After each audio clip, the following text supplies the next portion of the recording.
মৃত্যুদণ্ডপ্রাপ্ত বারাব্বা এবং এই যিশু, এই দুইজনের মধ্যে আমি কাকে মুক্তি দেব?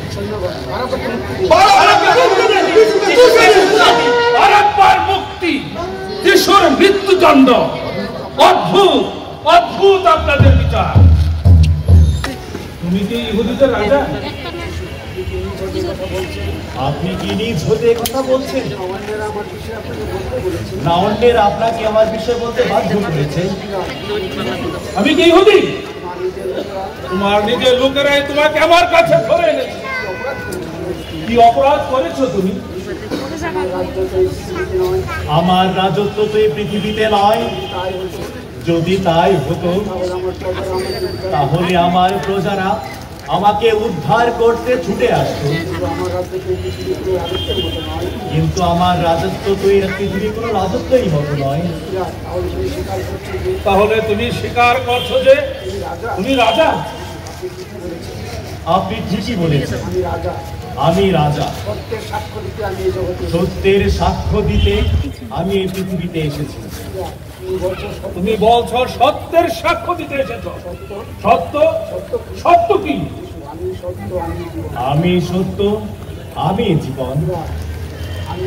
আমি এর কোনো দোষ খুঁজে পাচ্ছি না মহাযাজক কাইফা। আপনাদের সাক্ষ্য প্রমাণেও ওকে আমি দোষী সাব্যস্ত করতে পারিনি। তাই ওকে আমি পুরা প্রহারের শাস্তি দিয়ে ছেড়ে দেব। আপনি যিশুকে ছেড়ে দিলে সম্রাটের কাছে আপনার বিরুদ্ধে অভিযোগ করব। মহাযাজক কাইফা,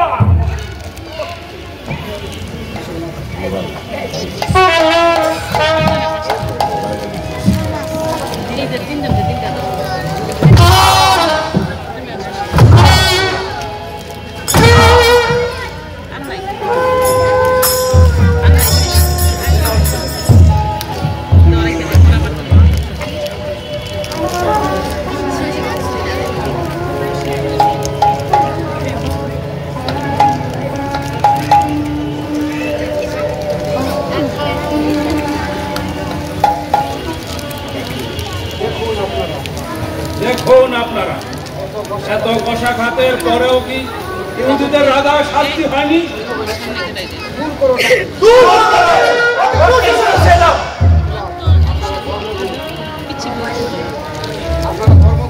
আপনারা ধর্মগুরু, আপনারাই বলুন, শাস্ত্র কি নিরপরাধ মানুষকে মৃত্যুদণ্ড দেবার অধিকার দিয়েছে?